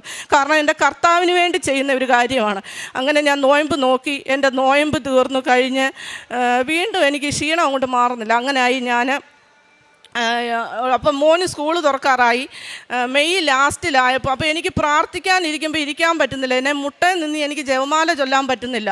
എനിക്ക് പ്രാർത്ഥിക്കാനിരിക്കുമ്പോൾ എനിക്ക് കിടക്കണം. എനിക്ക് എൻ്റെ ഏറ്റവും വലിയ വിഷമം, എനിക്ക് ജപമാല മുട്ടയിൽ നിന്ന് ചൊല്ലാൻ പറ്റുന്നില്ല. എനിക്ക് ചൊവ്വേ നേരെ പ്രാർത്ഥിക്കാൻ സാധിക്കുന്നില്ല. പക്ഷേ ഇതിൻ്റെ ഇടയ്ക്കെല്ലാം എൻ്റെ കാരുണ്യ പ്രവൃത്തിയും പ്രേക്ഷിത പ്രവർത്തനങ്ങളും എല്ലാം ഞാൻ ചെയ്യുന്നുണ്ട്. ഈ വയ്യാതായസം എല്ലാ ബുധനാഴ്ചകളിലുമാണ് ഞാൻ ചെയ്തുകൊണ്ടിരിക്കുന്നത്. അതിൻ്റെ ഇടയ്ക്ക് എനിക്ക് എൻ്റെ മുമ്പിൽ എന്ത് വരുന്നു അതെല്ലാം ഞാൻ ചെയ്യും. അങ്ങനെ ഈ വയ്യാതിരുന്ന സമയത്ത് ഒരു മാസത്തിൽ 2 പ്രാവശ്യം എനിക്ക് ചെയ്യാതെ, അങ്ങനെ 4 പ്രാവശ്യം ചെയ്യേണ്ട മാസത്തിൽ ഒന്നൊന്ന് അത് 2 പ്രാവശ്യമാക്കി മാറി. അങ്ങനെ അന്നേരമൊക്കെ എനിക്ക് ഭയങ്കര വിഷമമായിരുന്നു, ഇത് ചെയ്യാൻ പറ്റുന്നില്ലല്ലോ എന്ന്. അങ്ങനെ ഇരിക്കെ ഞാൻ മെയ് ഒടുവായപ്പോൾ ഞാൻ പ്രാർത്ഥിക്കാനിരുന്നപ്പോൾ ഇങ്ങനെ മാതാവ് എന്നെ തോന്നിപ്പിച്ചു, നീ ജോസഫച്ചനെ പോയി കാണാൻ പറയുക. എന്നിട്ട് ഈ മാസത്തെ പത്രം നീ വാങ്ങിച്ചിട്ടില്ലല്ലോ, ഈ പത്രവും വാങ്ങിച്ച് ജോസഫച്ചനെ പോയി കാണാൻ പറയുക. അപ്പോൾ എൻ്റെ കയ്യിൽ നെഗറ്റീവായിട്ടുള്ള ഒരു രേഖയുമില്ല. പിന്നെ ഞാൻ എങ്ങനെ ഇവിടെ വന്ന് അച്ഛനെ കാണും? കാരണം ഒരുപാട് സാക്ഷ്യങ്ങൾ ഇവിടെ ഭയങ്കരമായ വേദനയുടെ നടുവിൽ പറയുന്ന സാക്ഷ്യങ്ങളാണ്. പക്ഷേ എൻ്റെ ക്ഷീണം എനിക്ക് മാത്രമേ അറിയത്തുള്ളൂ. ഞാൻ എന്തായാലും ഞാൻ വരാൻ തീരുമാനിച്ചെന്ന് ഞാൻ പ്രാർത്ഥിക്കാനിരിക്കുമ്പോഴാണ് ഞാനിത് തീരുമാനിക്കുന്നത്. ആ തീരുമാനിച്ച സമയത്ത് എൻ്റെ ക്ഷീണം എതിലേ പോയെന്ന് എനിക്കറിയത്തില്ല. അന്നേരം ഞാൻ പിറ്റേ ദിവസം തന്നെ എൻ്റെ ചേട്ടൻ്റെ വൈഫ് ഉടമ്പടി എടുത്തതാണ്. പുള്ളിക്കാരിയോട് ഞാൻ പറഞ്ഞു, നമുക്ക് നാളെ തന്നെ പള്ളിയിൽ പോകാമെന്ന് പറഞ്ഞ് ഞാൻ ഇവിടെ വരുവാണ്. എനിക്ക് രാവിലെ യാത്ര ചെയ്യുന്നതിനൊന്നും ഒരു ക്ഷീണമില്ല. ഞാൻ 4 മണിയാകുമ്പോൾ എഴുന്നേറ്റ് 4:45 ബസ്സിന് കോഴഞ്ചേരിയിൽ നിന്ന് കയറി ഇവിടെ വന്ന് 6 മണിയാകുമ്പോൾ ബസ് ഇവിടെ വരും. ഇവിടെ വന്ന് ഇറങ്ങി പത്രം എല്ലാം വാങ്ങിച്ച് ഞാൻ ഇവിടെ ഇരുന്ന് പ്രാർത്ഥിച്ചെല്ലാം കഴിഞ്ഞിട്ട് അച്ഛനെ കാണാൻ വേണ്ടി അവിടെ ടോക്കൺ എടുക്കാൻ നേരത്ത് നിന്നപ്പം ഞാൻ എൻ്റെ അവസ്ഥ ഇവരോട് പറഞ്ഞു, ഇതുപോലെ എൻ്റെ കയ്യിൽ ഒരു രേഖയുമില്ല, എനിക്ക് അച്ഛനെ ഒന്ന് കാണണം, എൻ്റെ അവസ്ഥ ഇതാണെന്ന് പറയും. എന്നോട് ആരും ഒന്നും പറഞ്ഞില്ല. എനിക്ക് അവർ ടോക്കൺ തന്നു, 5ാമത്തെ ടോക്കണായിരുന്നു. ഞാനിവിടെ വന്ന് അച്ഛനെ കണ്ടു. അച്ഛൻ എനിക്ക് സൈത്ത് വിരളെ പുരട്ടി തന്നു. ഞാൻ പോയി എൻ്റെ നെഞ്ചിൻ്റെ ഭാഗത്ത് ഞാൻ പോയി ശ്വാസം മുട്ടലേ അവിടെ പോയി പുരട്ടി 1 മാസത്തിനുള്ളിൽ ഇതെങ്ങനെ പോയെന്ന് എനിക്കറിയത്തില്ല. എൻ്റെ രോഗം പരിപൂർണമായിട്ട് മാറി. ഞാൻ അപ്പം കഴിഞ്ഞ മാസം ഇവിടെ ഉടമ്പടി പുതുക്കാമെന്നപ്പുറത്ത് ഞാൻ സാക്ഷ്യം പറയേണ്ടതാണ്. അപ്പം എനിക്ക് സാക്ഷ്യം പറയാൻ താമസിച്ചുകൊണ്ട് ഞാനങ്ങ് പോയിട്ട് അന്നേരം മുതൽ എനിക്ക് ഇത് വീണ്ടും എൻ്റെ ഒരു അസ്വസ്ഥത എനിക്ക് വീണ്ടും ഉണ്ടാകാൻ തുടങ്ങി. ഞാൻ അന്നേരം തീരുമാനിച്ച് എത്രയും പോയി പെട്ടെന്ന് സാക്ഷ്യം പറയുക. സാക്ഷ്യം പറയാത്തത് കൊണ്ടായിരിക്കും എനിക്കിങ്ങനെ വന്നതെന്ന് ചൊല്ലി ഞാൻ എത്രയും പെട്ടെന്ന് ഈ സാക്ഷ്യം പറയാൻ വേണ്ടി ഇവിടെ വന്നതാണിന്ന്. എൻ്റെ രോഗസൗഖ്യമാണ് ഇത്. പിന്നെ തൈറോയ്ഡ് രോഗം മാറി. അതുപോലെ ഉടമ്പടി വസ്തുക്കൾ ഉപയോഗിച്ച് എൻ്റെ കിഡ്നി സ്റ്റോൺ എനിക്കുണ്ടായിരുന്നു, അത് സ്കാൻ ചെയ്തപ്പോൾ ഇല്ല. അതുപോലെ യൂറിനറി ഇൻഫെക്ഷൻ എനിക്കുണ്ടായിരുന്നു, അതില്ല. എല്ലാ രോഗങ്ങളും എന്നിൽ നിന്ന് എടുത്തു മാറ്റി. പക്ഷെങ്കിൽ എനിക്ക് 3ാമത്തെ ഉടമ്പടി മുതൽ ഞാൻ ആദ്യമൊക്കെ പത്രപ്രതിഷ്ഠ പ്രവർത്തനം നടത്തിയിരുന്നു. ഓട്ടോ സ്റ്റാൻഡിലും ബസ് സ്റ്റാൻഡിലും അങ്ങനെയുള്ള ആശുപത്രിയിലെ OP-കളിലും ഒക്കെ ആയിരുന്നു. 3ാമത്തെ ഉടമ്പടി പുതുക്കുമ്പം തൊട്ട് എൻ്റെ മനസ്സിലൊരാഗ്രഹം എനിക്ക് നടന്നു പോയി പത്രം കൊടുക്കണമെന്നുള്ളത്. അങ്ങനെ ഞാൻ നടന്നു നടന്നു പോയി. ഞാനും എൻ്റെ ചേട്ടത്തെയും കൂടാണ് പത്രം കൊടുക്കാൻ പോകുന്നത്. ഞങ്ങൾ രണ്ടും കൂടെ നടന്ന് വീടുകൾ കയറാൻ തുടങ്ങി. അന്നേരം മുതൽ എനിക്ക് മുട്ടിന് വേദനയായി, എൻ്റെ ഉപ്പൂറ്റിക്കും വേദനയായി. പക്ഷെങ്കിൽ ഞാൻ അന്ന് മുതൽ ഇന്ന് വരെയും നടന്ന് തന്നെയാണ് പത്രം കൊടുക്കുന്നത്. എവിടെയെങ്കിലും ഒരു സ്റ്റോപ്പിൽ ഇറങ്ങിയിട്ട് ഒരുപാട് വീടുകൾ കയറും. ഭയങ്കരമായ കയറ്റമുള്ള വീടുകളുണ്ട്, അവിടെയൊക്കെ ഞാൻ കയറും. കാരണം എനിക്ക് വേദനയാണെന്ന് പറഞ്ഞ് ഞാൻ കയറാതിരിക്കില്ല. ആ സ്ഥലങ്ങളിലൊക്കെ കയറിയിട്ട് ഞാൻ തിരിച്ചിറങ്ങി വരുന്നത് ബലം പിടിച്ച്, എനിക്ക് കാലിന് ബലമില്ലാത്ത പോലെ ഞാൻ ഇറങ്ങി വരുന്നത്. പക്ഷേ ഞാനത് മാറ്റി വയ്ക്കത്തില്ല. അങ്ങനെ തന്നെയാണ് ഞാൻ ഇപ്പോഴും ചെയ്യുന്നത്. എൻ്റെ പ്രേക്ഷിത പ്രവർത്തനം എന്ന് പറയുന്നത് പത്രം വാങ്ങിച്ച് ഞാൻ ഇവിടുന്ന് കൊണ്ട് കൊടുക്കും. പിന്നെ ആശുപത്രികളിലൊക്കെ സന്ദർശിക്കും, രോഗികളെ കണ്ട് തൈലം പുരട്ടി പ്രാർത്ഥിക്കും. പിന്നെ വൃദ്ധസദനങ്ങളൊക്കെ സന്ദർശിക്കും. പിന്നെ എല്ലാ ആഴ്ചയിലും പോകും. ഒരു മാസത്തിലൊരിക്കൽ വൃദ്ധസദനങ്ങൾ സന്ദർശിച്ച് അവർക്ക് വേണ്ടി പ്രാർത്ഥിച്ച് അവരോട് കർത്താവിൻ്റെ വചനങ്ങൾ പറഞ്ഞു കൊടുത്ത് അവരോട് വിഷമിക്കേണ്ട അങ്ങനെയൊക്കെ അവരോട് പറഞ്ഞ് സമാധാനിപ്പിച്ച് അവർക്ക് വേണ്ടതൊക്കെ ചെയ്യേണ്ട കാര്യങ്ങളൊക്കെ, ഡ്രസ്സാണെങ്കിലും അതുപോലെ പൈസ ആയിട്ടാണെങ്കിലും എന്നെ കഴിവതും ഞാൻ ചെയ്യും. എൻ്റെ ഇല്ലായ്മയിൽ നിന്ന് എനിക്ക് മറ്റുള്ളവരെ സഹായിക്കാനായിട്ട് ഈ ഉടമ്പടി കാരണം എനിക്ക് കഴിഞ്ഞു. എൻ്റെ ഉടമ്പടി ജീവിതത്തിൽ എനിക്ക് ആത്മീയമായിട്ട് വന്ന കാര്യമെന്ന് പറഞ്ഞാൽ കൊണ്ട് എനിക്ക് എല്ലാ ആഴ്ചയിലും കുമ്പസാരിച്ച് വിശുദ്ധ കുർബാന കൊള്ളുവാൻ സാധിച്ചു. ഒരാഴ്ച പോലും ഞാൻ പള്ളി മുടക്കാറില്ല. നല്ലൊരു കുടുംബ പ്രാർത്ഥന ഞങ്ങളുടെ വീട്ടിൽ കിട്ടി. എൻ്റെ മക്കളാണെങ്കിലും കർത്താവിൻ്റെ മുമ്പിൽ ഒറ്റ ദിവസം പോലും പ്രാർത്ഥിച്ചവർ സ്കൂളിൽ പോകാറില്ല. അതുപോലെ ഹസ്ബൻഡാണെങ്കിലും ജോലിക്ക് ഇറങ്ങുന്ന സമയത്ത് പ്രാർത്ഥിച്ചിട്ട് എന്നും ഇറങ്ങിപ്പോകാറുള്ളൂ. നല്ലൊരു ജീവിതം എനിക്ക് കിട്ടി. ഞങ്ങളുടെ ഭവനത്തിൽ കർത്താവിൻ്റെ ഒരു സാന്നിധ്യം എപ്പോഴും നിറഞ്ഞ്, അമ്മയുടെ സാന്നിധ്യം നിറഞ്ഞ് എപ്പോഴും നിൽക്കുന്നതായിട്ട് ഞങ്ങൾക്ക് അറിയാൻ പറ്റും. അങ്ങനെ ഒരുപാട് പ്രേക്ഷിത പ്രവർത്തനം ഞാനിപ്പം 9ാമത്തെ ഉടമ്പടി, 8ാമത്തെ ഉടമ്പടി പുതുക്കി 9ാമത്തെ ഉടമ്പടിയിലാണ്. അമ്മ എന്നെ ഒരുപാട് അനുഗ്രഹിച്ചു. ഒരുപാട് ചില സഹനങ്ങളും പ്രയാസങ്ങളും ഒക്കെ ഉണ്ട്, പക്ഷെ ഞാൻ അതിനെ ഒന്നും മൈൻഡ് ചെയ്യാറില്ല. എന്നെ അത്രമേൽ ധൈര്യപ്പെടുത്തി എൻ്റെ മാതാവ് എന്നെ നടത്തി. ഇത്രത്തോളം പറഞ്ഞ് എൻ്റെ സാക്ഷ്യം ഞാൻ നിർത്തി. പിന്നെ ഉടമ്പടി ധ്യാനങ്ങൾ ഒറ്റ ആഴ്ച പോലും ഞാൻ മുടക്കാറില്ല. എല്ലാ ആഴ്ചയിലും ധ്യാനങ്ങളിൽ അച്ഛൻ പറയുന്ന വചനങ്ങൾ, എനിക്കൊരു ഗ്രൂപ്പുണ്ട്. അന്നേരം ആ ഗ്രൂപ്പിൽ ഞാൻ ആ മൊത്ത വചനങ്ങളും അച്ഛൻ അന്നേരം പറയുന്ന വചനങ്ങളെല്ലാം ഞാൻ ഇടാറുണ്ട്. അതുപോലെ ഒരുപാട് മക്കൾക്ക് ഞാൻ അയച്ചു കൊടുക്കാറുണ്ട് ധ്യാനങ്ങൾ. രാവിലത്തെ ഡെയിലി ബ്രെഡും വൈകിട്ടത്തെ ഉടമ്പടി പ്രാർത്ഥന ആ ഗ്രൂപ്പിൽ ഇടാറുണ്ട്. അതുപോലെ എല്ലാ കാര്യങ്ങളും ഭംഗിയായിട്ട് ഞാൻ ചെയ്യുന്നുണ്ട്. ഇത്രയെല്ലാം നടത്തി തന്ന അമ്മ മാതാവിനും ഈശോയ്ക്കും ഞാൻ കോടാനുകോടി നന്ദി പറയും. എൻ്റെ പേര് ലിസി, USA നിന്നാണ് വരുന്നത്. ആദ്യമായി അമ്മയ്ക്കും തിരുക്കുമാരനും ഈ വേദിയിൽ വന്ന് സാക്ഷി പറയാൻ ഇടയാക്കിയതിന് 1000 നന്ദി പറയുന്നു. 2024 കഴിഞ്ഞ വർഷം ജൂൺ 23 കാനഡയിൽ വെച്ചാണ് ജോസഫ് അച്ഛൻ്റെ ഉടമ്പടി. അവിടെ വെച്ചാണ് ഞങ്ങൾ ഉടമ്പടി എടുക്കുന്നത്. അച്ഛൻ അവിടെ വരികയും 2 ദിവസത്തെ ഉടമ്പടി ക്ലാസ്സുകളും ഉടമ്പടി ധ്യാനം അറ്റൻഡ് ചെയ്യുകയും ഞങ്ങളവിടെ വെച്ച് ഉടമ്പടി എടുക്കുകയും ചെയ്തു. ഞാനും എൻ്റെ കുടുംബവും അതിൽ പൂർണ്ണമായി പങ്കെടുത്തിട്ടുണ്ടായിരുന്നു. അതിൽ ആദ്യം വെച്ചൊരു നിയോഗം എന്ന് പറയുകയാണെങ്കിൽ അത് ഭയങ്കര അത്ഭുതകരമായി മാതാവ് ഒരു സമയ ചുരുക്കത്തിലൂടെ ഞങ്ങൾക്ക് നേടിത്തന്ന ഒരു അനുഗ്രഹമായിരുന്നു. പൂർണ്ണ വിശ്വാസം ആയിട്ടല്ലായിരുന്നു ആ നിയോഗം ഞാൻ വെച്ചത്. കാരണം ഞാൻ 2004-2005 കാലഘട്ടങ്ങളിൽ നേഴ്സിംഗ് പഠിച്ചിറങ്ങിയ ഒരു നേഴ്സാണ്. അന്ന് USA ആണ് എല്ലാ നേഴ്സുമാരും പോകാൻ ആഗ്രഹിക്കുകയും ഓപ്പൺ ആയിട്ടിരുന്ന ഒരു സ്ഥലം. വേറെ ഒരു രാജ്യങ്ങളും അങ്ങനെ ഓപ്പൺ അല്ലായിരുന്നു. അന്ന് മുതൽ ഞാൻ എൻ്റെ IELTS എല്ലാം ഫസ്റ്റ് ചാൻസിൽ പാസ്സാകും, CGFNS പാസ്സാകും, NCLEX പാസ്സാകും, എല്ലാ എക്സാമും പാസ്സാകുമെങ്കിലും ഇവിടെ എൻ്റെ പേപ്പർ വർക്ക് മൊത്തം തടസ്സമായിരുന്നു. അത് മുന്നോട്ട് പോകും തോറും ഭയങ്കര കോംപ്ലിക്കേറ്റഡായിട്ട് പോകും. അങ്ങനെ 2007, 8, 9 കാലങ്ങളിൽ അമേരിക്ക ഉപേക്ഷിച്ചു. ഞങ്ങൾ 2011 ആയപ്പോൾ ഞങ്ങൾ കാനഡയിലോട്ട് പോയി. കഴിഞ്ഞ 14 വർഷമായിട്ട് കാനഡയിലാണ്. അങ്ങനെ ഈ US 2017 ഓപ്പൺ ആവും. ഞാൻ വീണ്ടും അങ്ങോട്ട് പോകാൻ അപ്ലൈ ചെയ്യും. എൻ്റെ പേപ്പർ നടക്കത്തില്ല. ആർക്കുമില്ലാത്ത ഒരുപാട് തടസ്സങ്ങൾ പറയാനാണെങ്കിൽ അത് എനിക്ക് പോലും മനസ്സിലാകത്തില്ല എന്താണ് ഇത്ര തടസ്സമെന്ന്. അങ്ങനെ അതൊരു സൈഡിൽ ഇട്ടിരിക്കുവാണ്. എപ്പോഴെങ്കിലും പോകാം, ഇപ്പം എന്തായാലും കാനഡയിലാണല്ലോ, ഇനി US പോകണ്ട, ദൈവത്തിന് അത് ആഗ്രഹമില്ലായിരിക്കും എന്ന് വിചാരിച്ചു. അങ്ങനെ കഴിഞ്ഞ വർഷത്തെ ഉടമ്പടി പങ്കെടുത്തപ്പം അച്ഛൻ പറഞ്ഞൊരു കാര്യമാണ് സ്ട്രൈക്ക് ചെയ്തത്. നിങ്ങൾക്ക് നടക്കും എന്ന് നിങ്ങൾക്ക് ഉറപ്പുള്ള കാര്യങ്ങൾ നിങ്ങൾ ഉടമ്പടിയിൽ വെക്കരുത്. നിങ്ങൾക്ക് എന്ത് നടക്കില്ല അതാണ് ഞാനൊരു ചലഞ്ചായിട്ടാണ് അത് എടുത്തത്. അച്ഛൻ പറഞ്ഞത് എനിക്കൊന്ന് അറിയണമല്ലോ.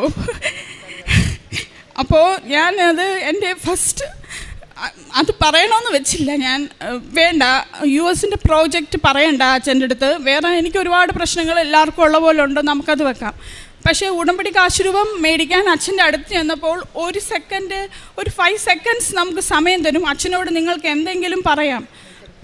പക്ഷെ അച്ഛൻ്റെ അടുത്ത് ഞാൻ ചെന്നപ്പോൾ എനിക്ക് പെട്ടെന്ന് വന്നത്, അച്ഛാ ലാസ്റ്റ് 18 years ഞാൻ US വേണ്ടി ട്രൈ ചെയ്യുന്നു, പക്ഷേ നടക്കുന്നില്ല, എനിക്കറിയത്തില്ല. അച്ഛൻ എന്നെ ഒന്ന് നോക്കി, ഇങ്ങനെ നോക്കിയിട്ട് തോന്നി, കണ്ണടച്ച് ഇങ്ങനെ കാണിക്കുക മാത്രമേ ചെയ്തുള്ളൂ. എന്നിട്ട് എൻ്റെ നെറ്റിയിൽ കൈവച്ച് പ്രാർത്ഥിച്ച് എന്നെ പറഞ്ഞു വിട്ടു. അപ്പം തിരിച്ച് ഉടമ്പടി എടുത്തു. വളരെ നല്ലൊരു അനുഭവമായിരുന്നു. പ്രാർത്ഥിച്ച് ഉടമ്പടി എടുത്തു, വീട്ടിൽ വന്നു. വീട്ടിൽ വന്നപ്പോഴും ഞാൻ ആലോചിക്കുവാണ്, ഇൻ കേസ് ഇനി US എംബസി എന്നെ ഇൻ്റർവ്യൂവിന് വിളിച്ചാൽ പോലും ഞങ്ങളുടെ എംബസിയുടെ ക്യൂ വെച്ച് 2027 അല്ലാതെ നോർമൽ പ്രോസസ്സ് അല്ലെങ്കിൽ പോലും, ഇതിപ്പോൾ എനിക്ക് ഒത്തിരി തടസ്സമുണ്ട്, ഈ തടസ്സം മാറി ഈ നോർമൽ പ്രോസസ്സ് ആയാൽ പോലും 2027 മാത്രമേ എനിക്കൊരു ഇൻ്റർവ്യൂ US എംബസിയിൽ കിട്ടുള്ളൂ. ഞാൻ വന്ന് വീട്ടിലിരുന്നു പ്രത്യക്ഷീകരണ പ്രാർത്ഥന ചെല്ലുന്നുണ്ട്. വളരെ സജീവമായി ഞാനും എൻ്റെ ഭർത്താവും അച്ഛൻ പറഞ്ഞ പോലെ പള്ളിയിൽ പോകുന്നു, ബൈബിൾ വായിക്കുന്നുണ്ട്.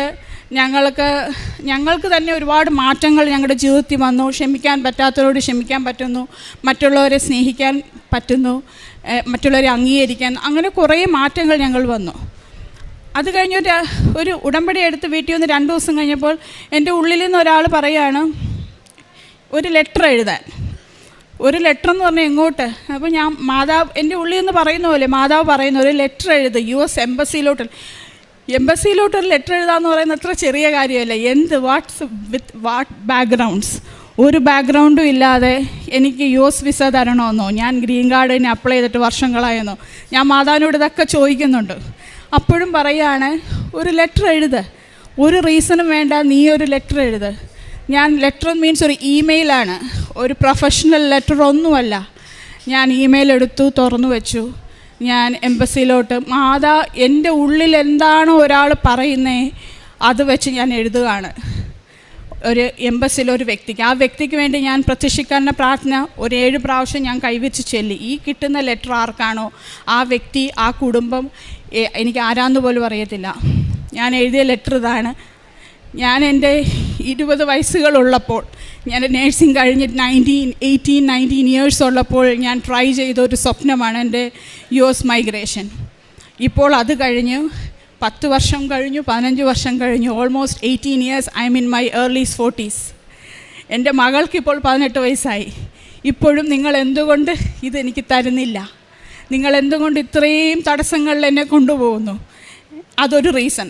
അതൊരു റീസൺ അല്ല. അവരെനിക്ക് വിസ തരാനൊരു റീസൺ അല്ല. രണ്ടാമത്തെ റീസൺ വെച്ചു, എൻ്റെ മോൾ 12th കഴിഞ്ഞു. അവൾക്കൊരു യൂണിവേഴ്സിറ്റി കയറണമെങ്കിൽ നിങ്ങളൊരു ഓപ്പർച്യൂണിറ്റി തന്നാൽ കൊച്ചിന് അവിടെ പഠിക്കാം. പക്ഷേ അതും ഒരു റീസൺ അല്ല. കാനഡയിലെ സിറ്റിസനായ എനിക്ക് എൻ്റെ കൊച്ചിനെ US വിട്ട് പഠിപ്പിക്കാം. അപ്പോൾ അതൊരു റീസൺ, വാലിഡ് റീസൺ അല്ല. ഇത്രയും 2 റീസൺ എഴുതി മാതാവിൻ്റെ അടുത്ത് പ്രാർത്ഥിച്ച് ഞാൻ ഈ ലെറ്റർ സെൻഡ് ചെയ്തു. 2 ദിവസം കഴിഞ്ഞപ്പോൾ ഒരു ചൊവ്വാഴ്ച 2:30 I got the message back. My letter got accepted by the US embassy. അത് അക്സെപ്റ്റ് ചെയ്യുകയും എനിക്ക് ഇൻ്റർവ്യൂ എത്രയും പെട്ടെന്ന് തരാൻ വേണ്ടിയിട്ട് US എംബസിയിലോട്ട് അവർ എൻ്റെ പേപ്പർ വർക്ക് അയക്കുകയും ചെയ്തു.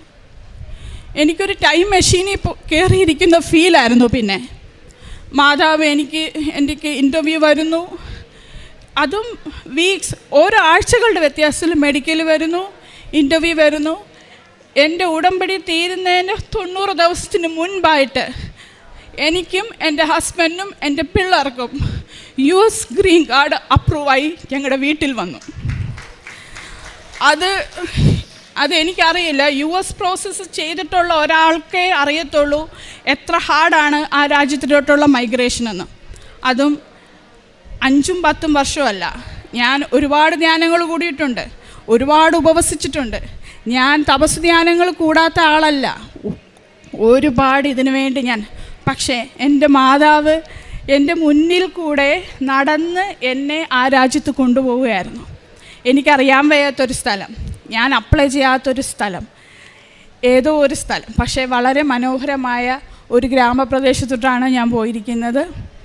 അവിടെ മാതാവ് മുന്നമേ നടന്നുകൊണ്ട് എനിക്ക് ഓരോ കാര്യങ്ങളും അവിടെ എനിക്ക് ക്രമീകരിച്ച് തന്നിട്ടുണ്ട്. അവിടെ ചെന്നതിന് ശേഷവും, ചെന്നത് കഴിഞ്ഞ മാർച്ചിലാണ് ഞാനവിടെ മൂവ് ചെയ്തത്. എൻ്റെ ഹസ്ബൻഡും പിള്ളേരും കഴിഞ്ഞ മാസമാണ് ഞങ്ങളുടെ കൂടെ ജോയിൻ ആയത്. അത് കഴിഞ്ഞിപ്പോൾ സാക്ഷ്യം പറയാനായിട്ട് മാതാവിനോട് ഇടയ്ക്ക് പ്രാർത്ഥിക്കുമായിരുന്നു. മാതാവ് ഇതൊരു അത്ഭുതമാണ്, എനിക്ക് സാക്ഷ്യം പറയണമെങ്കിൽ ഇവിടെ എനിക്ക് വന്നേ പറ്റുള്ളൂ. ഒരു പുതിയ ഹോസ്പിറ്റലിൽ കയറിക്കഴിഞ്ഞാൽ ഒരു ലീവ് പോലും കിട്ടാത്ത സ്ഥലത്ത് നിന്ന് എൻ്റെ മാനേജർ 2 ആഴ്ചത്തെ ലീവിനാണ് എനിക്ക് സാക്ഷ്യം പറയാനായിട്ട് ഞങ്ങളെല്ലാവരും കൂടെ അവിടെ നിന്ന് ഇവിടെ വന്നത്. അപ്പോൾ ഇതായിരുന്നു എൻ്റെ ആദ്യത്തെ വളരെ അത്ഭുതകരമായ മാതാവിൻ്റെ സമയഘടികാരത്തിൻ്റെ മാതാവ് എനിക്ക് എൻ്റെ കണ്ണ് തുറപ്പിച്ച് അത്ഭുതമായിട്ട് എന്നെ നടത്തിക്കൊണ്ടുപോയ ഒരു അത്ഭുതം. പിന്നെ രണ്ടാമത്തെ അത്ഭുതം എന്ന് പറഞ്ഞാൽ, എൻ്റെ ഹസ്ബൻഡിന് കാനഡയിലായിരിക്കുമ്പോൾ ഒരു 8-9 വർഷമായിട്ട് ജോലിക്ക് പ്രശ്നമാണ്. ഓരോ വർഷവും ഓരോ ജോലിയായിരിക്കും, സ്ഥിരമായിട്ട് നിൽക്കത്തില്ല. ഒരു വർഷം കഴിയുമ്പോൾ ഒന്നെങ്കിൽ ലേ ഓഫ് ആകും, അല്ലെങ്കിൽ അവർക്ക് അവേഴ്സ് കുറയും, അല്ലെങ്കിൽ അവർക്ക് ആളെ വേണ്ടെന്ന് പറയും. അങ്ങനെ ഒരു അതും ഉടമ്പടി ധ്യാനത്തിൽ കഴിഞ്ഞ പ്രാവശ്യം വെച്ചു.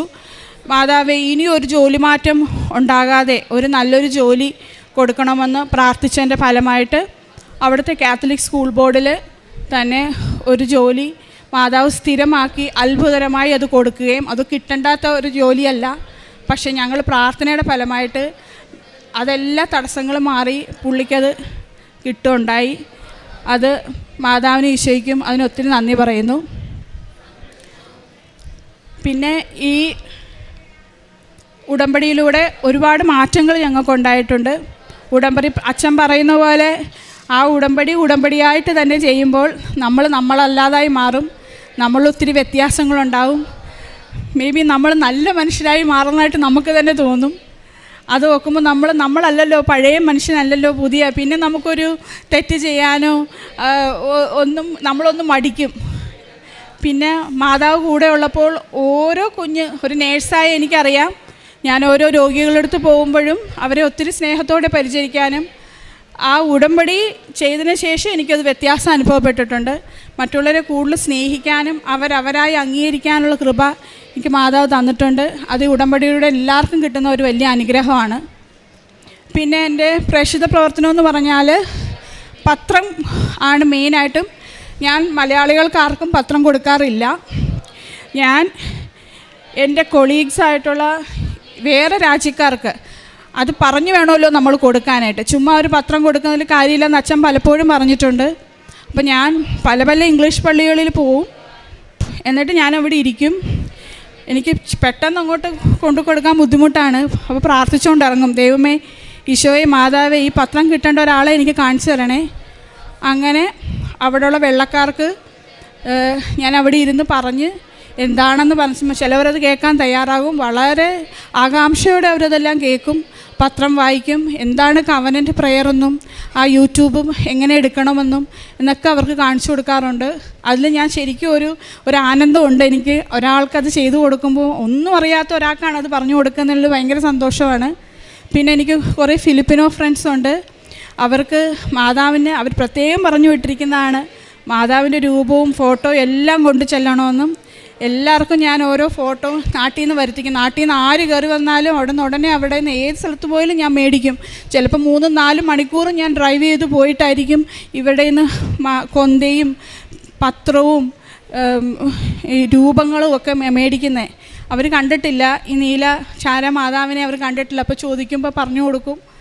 അപ്പം ഇംഗ്ലീഷിലും എല്ലാം പറഞ്ഞ് അവരെ മനസ്സിലാക്കി അവരെ ഒരാളെ കൊണ്ട് ഉടമ്പടി നമ്മളെ നല്ലാതെ ഒരു മലയാളി അല്ലാത്തൊരു വേറൊരാളെ കൊണ്ട് ഒരു ഉടമ്പടി എടുപ്പിക്കുക എന്ന് പറയുന്നത് ഒരു വലിയ ഒരു അഭിമാനം തന്നെയാണ് എനിക്ക്. അത് ചെയ്തു കഴിയുമ്പോൾ കിട്ടുന്ന ഒരു സന്തോഷം ഭയങ്കരമാണ് ഞങ്ങൾക്ക്. അങ്ങനെ ഒത്തിരി പേർക്ക് ഞാൻ ഉടമ്പടിയത്തിന് ശേഷം എനിക്ക് പറയുകയാണെങ്കിൽ ഞാനൊരു ഒരുപാട് പേരെ കൊണ്ട് ഞാൻ ഉടമ്പടി എടുപ്പിക്കുകയും അവർക്ക് അതിലൂടെ അനുഗ്രഹങ്ങൾ ലഭിക്കുകയും ചെയ്തിട്ടുണ്ട്. എൻ്റെ കൂട്ടുകാരും ഒക്കെ ഇവിടെ വരികയും ആലപ്പുഴ വരികയും ഉടമ്പടി പ്രാർത്ഥന കൂടുകയും എല്ലാം ചെയ്തിട്ടുണ്ട്. അപ്പോൾ എല്ലാത്തിനും ഈശോയ്ക്കും മാതാവിന് എത്ര നന്ദി പറഞ്ഞാലും മതി വരത്തില്ല. ഇവിടെ വന്ന് നിൽക്കാൻ തന്ന അവസരം ഓർത്ത് ഞാൻ മാതാവിന് നന്ദി പറയുന്നു. ഒരിക്കലും ഞാൻ കഴിഞ്ഞ ആഴ്ച പോലും ഞാൻ വിചാരിച്ചില്ല ഞാൻ കൃപാസനത്തിൽ ഇവിടെ വന്ന് ഈ വേദിയിൽ വന്ന് സാക്ഷ്യം പറയുമെന്ന്. അതൊരുക്കിയ മാതാവിനെ ഒരുപാട് നന്ദി. ഈശോയ്ക്ക് സ്തോത്രം, സ്തുതി, മഹത്വം. എൻ്റെ പേര് യേശുദാസ്. ഉടമ്പടി പ്രാർത്ഥന എടുക്കുന്നതിനെ പറ്റി എൻ്റെ വൈഫ് പറഞ്ഞപ്പോൾ ഞാൻ ഒരിക്കലും സമ്മതിച്ചിട്ടില്ലായിരുന്നു. എന്താണെന്ന് വെച്ചാൽ ഒത്തിരി കടമ്പകളുണ്ട് അതിന്, അത് നമ്മൾ പാലിക്കണം എന്ന് പറഞ്ഞു. പക്ഷേ പിന്നീട് ഞാനൊരു ദിവസം നമ്മൾ ലൈറ്റ് ക്യാൻഡിൽ എടുത്ത് അതിനുശേഷം ഞാൻ തന്നെയാണ് ഉടമ്പടി ആദ്യം സ്റ്റാർട്ട് ചെയ്തതും. പിന്നെ ഒരുപാട് പേർക്ക് ഉടമ്പടിയിലേക്ക് ഇത് ചെയ്യാൻ പറ്റി. ഞങ്ങൾ ഉപ്പ് പല ഇതിലും ഉപയോഗിക്കാറുണ്ട്. അതായത് ഞങ്ങൾ എന്ത് പേപ്പർ വർക്ക് ചെയ്ത് കഴിഞ്ഞാലും എന്ത് ഒരു എക്സാം എഴുതി കഴിഞ്ഞാലും എല്ലാത്തിനും ഉപ്പ് ഇത് ചെയ്യും. ഈവൻ നമ്മുടെ മൊബൈൽ ഫോണിലും ലാപ്ടോപ്പിലും ഉപ്പിട്ട് അതിനുശേഷം ഒരു പ്രത്യക്ഷീകരണ പ്രാർത്ഥന ചൊല്ലി പിന്നെ ആയിരിക്കും തൈലവും ഇത് ചെയ്തിട്ടാണ് ഞങ്ങളെല്ലാ കാര്യങ്ങളും ചെയ്യുന്നത്. അതുപോലെ തന്നെ പിള്ളേർക്ക് അസുഖം വന്നു കഴിഞ്ഞാൽ ഞാൻ ആദ്യം ചെയ്യുന്നത് ഉടമ്പടി തൈലം ഉപയോഗിക്കുകയാണ് ചെയ്യുന്നത്. പക്ഷേ എല്ലായിടത്തും അതേപോലെ തന്നെ ഒത്തിരി പേരെ ഉടമ്പടിയിലേക്ക് കൊണ്ടുവരാൻ പറ്റിയിട്ടുണ്ട്. എൻ്റെ ഫാമിലി തന്നെ ഞാൻ ഉടമ്പടി എടുത്തതിന് ശേഷം ഇവിടെ വന്ന് എല്ലാവർക്കും എടുക്കാൻ പറ്റി. എൻ്റെ ഫ്രണ്ട്സിനെ എടുപ്പിച്ചു. ഇവർക്ക് എല്ലാവർക്കും മാതാവ് ഒത്തിരി അനുഗ്രഹങ്ങൾ നമുക്ക് പ്രത്യക്ഷമായിട്ട് തന്നെ കാണാൻ പറ്റിയിട്ടുണ്ട്. പലരും പുറത്ത് പോകാനായിട്ടുള്ള പേപ്പർ വർക്ക്സ് തടസ്സമായിട്ട് നിന്നവർ എല്ലാവരും ഇപ്പം പുറത്താണ്. അവർ പലരും വരുന്നുണ്ട്. അവർ വന്ന് ഉടമ്പടി എടുക്കാനായിട്ട് എല്ലാവരും വില്ലിങ്ങുമാണ്. അപ്പം മാതാവിൻ്റെ ആ ഒരു അനുഭവം നമ്മുടെ ഉടമ്പടി എടുത്തതിന് ശേഷം ജീവിതത്തിൽ കാണുന്നു. മാതാവ് ഞങ്ങളുടെ കുടുംബത്തെ ഒത്തിരി അനുഗ്രഹിച്ചിട്ടുണ്ട്. അതിന് മാതാവിനും ഇവിടെ വന്ന് ഇങ്ങനെ സാക്ഷ്യം പറയാനും ദൈവനാമത്തിന് മഹത്വം ഉണ്ടായിരിക്കട്ടെ. എൻ്റെ പേര് ലിസി. ഞാൻ കൊല്ലം കല്ലട ഇടവകയിൽ നിന്ന് വരുന്നു. ഞാൻ 2018 ഉടമ്പടി എടുത്തത്. പക്ഷേ ഉടമ്പടി എടുത്ത് 3 മാസമായിട്ട് പിന്നെ ഞാൻ പുതുക്കിയില്ല. ഞാൻ പക്ഷേ ഇവിടെ വന്ന് പ്രാർത്ഥിക്കുമായിരുന്നു. എനിക്ക് മാതാവിനോട് കുഞ്ഞിലേ ഭയങ്കര ഇഷ്ടമായിരുന്നു. പക്ഷെ എന്തോ പുതുക്കിയില്ല. ഞാൻ പ്രാർത്ഥനയൊക്കെ ചൊല്ലുമായിരുന്നു. എല്ലാവരോടും പറയുകയും ചെയ്യും കൃപാസനത്തിൽ പോകണം പ്രാർത്ഥിക്കണമെന്ന്. അങ്ങനെ പുതുക്കിയില്ല. കൊറോണ ഒക്കെ കഴിഞ്ഞ സമയത്ത് എൻ്റെ ബ്രദറിനൊരു പനി വന്നിട്ട് പെടലിയിൽ ഒരു മുഴ പോലെ വന്നു. അപ്പോൾ ആദ്യം ഒന്ന് വന്നിട്ട്, ഇതാണ് എൻ്റെ ബ്രദർ, ആദ്യം ഒന്ന് വന്നു. അപ്പോൾ ഞങ്ങൾ വിചാരിച്ച് പനിയുടെ ആയിരിക്കുമെന്ന്. പിന്നെ ഒരാഴ്ച കഴിഞ്ഞപ്പോൾ ഒന്നും കൂടെ വന്നു. അപ്പോൾ 2 എണ്ണമായി. അപ്പോഴും ഞങ്ങൾ ഡോക്ടറെ പോയി കണ്ട്. അപ്പോൾ അവർ പറഞ്ഞു കുഴപ്പമില്ല, പനിയുടെയാണ്, അതങ്ങ് മാറും എന്ന് പറഞ്ഞു. പക്ഷേ 1 മാസമായിട്ട് ഇത് മാറുന്നില്ല. അപ്പോൾ എൻ്റെ ചേച്ചി മെഡിക്കൽ കോളേജിലാണ് വർക്ക് ചെയ്യുന്നത്. അപ്പോൾ ചേച്ചി അവിടുത്തെ ഡോക്ടറിനോട് പറഞ്ഞപ്പോൾ പറഞ്ഞു ഇവിടെ കൊണ്ടുപോവാ, സർജനെ കാണിക്കാമെന്ന് പറഞ്ഞു. അങ്ങനെ സർജനെ കാണിച്ചപ്പം ഡോക്ടർ പറഞ്ഞു അത് റിമൂവ് ചെയ്ത് കളയണം എന്ന് പറഞ്ഞു. അങ്ങനെ അപ്പോഴൊന്നും ഞങ്ങൾക്ക് വലിയ പ്രശ്നമൊന്നും ഇല്ലായിരുന്നു. അത് പനിയുടെ അല്ലയോ എന്ന് വിചാരിച്ച് ഞങ്ങളിരുന്നു. അങ്ങനെ റിമൂവ് ചെയ്തിട്ട് ഡോക്ടർ പറഞ്ഞു അത് ബയോപ്സിക്കും TB ടെസ്റ്റിനും അയക്കണമെന്ന് പറഞ്ഞു. അപ്പോൾ ഞങ്ങൾക്കൊരു എന്തോ ഒരു ഭയം പോലെ, ബയോപ്സിക്ക് അയക്കണമെന്ന് പറഞ്ഞപ്പോൾ എന്തോ ഒരു പേടി പോലെ. അപ്പോഴേ 2 ആഴ്ച കഴിഞ്ഞ് റിസൾട്ട് കിട്ടുമെന്ന് പറഞ്ഞു. അപ്പോൾ 2 ആഴ്ച കഴിഞ്ഞ് TB ടെസ്റ്റിൻ്റെ റിസൾട്ട് കിട്ടി, നെഗറ്റീവാണ്, കുഴപ്പമൊന്നുമില്ലെന്ന് പറഞ്ഞു. പക്ഷേ ബയോപ്സിയുടെ റിസൾട്ട് എത്ര ചോദിച്ചിട്ടും അവർ തരുന്നില്ല. 1 മാസമായിട്ടും ചേച്ചി എന്ന് ചോദിക്കുമ്പോഴവർ പറയുന്നത് ഞങ്ങളുടെ ഹെഡിനെ കാണിക്കണമെന്ന് പറഞ്ഞു. അപ്പോൾ ഞങ്ങൾക്ക് ഭയങ്കര ടെൻഷനായി. അപ്പോൾ ഞാനിങ്ങനെ അമ്മയുടെ അടുത്ത് ശരിക്കും ശക്തമായിട്ടിങ്ങനെ പ്രാർത്ഥിച്ച്, അമ്മ മാതാവേ അവൻ്റെ റിസൾട്ട് വരുമ്പോൾ അവനൊരു കുഴപ്പവും കൊടുക്കരുത്, ഞങ്ങളുടെ വീട്ടിലെ ഇളയ ആളാണ്, ഞങ്ങളെല്ലാവരെയും നോക്കേണ്ട ആളാണ്, അതുകൊണ്ട് അവനൊരു കുഴപ്പവും കൊടുക്കല്ലോ എന്നിങ്ങനെ പ്രാർത്ഥിച്ചു. അപ്പോൾ 1.5 മാസമായപ്പോൾ റിസൾട്ട് കിട്ടിയിട്ട് ചേച്ചി പൊട്ടിക്കരഞ്ഞുകൊണ്ടാണ് പറഞ്ഞ അവന് ക്യാൻസർ ആണെന്ന് പറയുന്നു. അപ്പം ഡോക്ടർമാർ പറഞ്ഞെന്ന് ഇവിടെ ട്രീറ്റ്മെൻറ്റ് ചെയ്യണ്ട, അവൻ റിസൾട്ട് എല്ലാം തരാം, തിരുവനന്തപുരം RCC കൊണ്ടുപോയി അവിടുത്തെ ഡോക്ടറെ കാണിക്കാനെന്ന് പറഞ്ഞിട്ട് ചേച്ചിക്കൊരു ഡോക്ടറിനെ പരിചയപ്പെടുത്തി കൊടുത്തു. അപ്പം ഞങ്ങൾ പിന്നെ എന്തോ വേണമെന്ന് ഞങ്ങൾക്ക് അറിയത്തില്ല. ഞങ്ങൾ ആകെ തകർന്നു പോയി. ഞങ്ങളുടെ വീട്ടിൽ ഞങ്ങൾ ആരോടും പറഞ്ഞില്ല. ഞങ്ങൾ മാതാവിനോട് ഇങ്ങനെ ശക്തമായിട്ട് പ്രാർത്ഥിച്ചുകൊണ്ടിരുന്നു.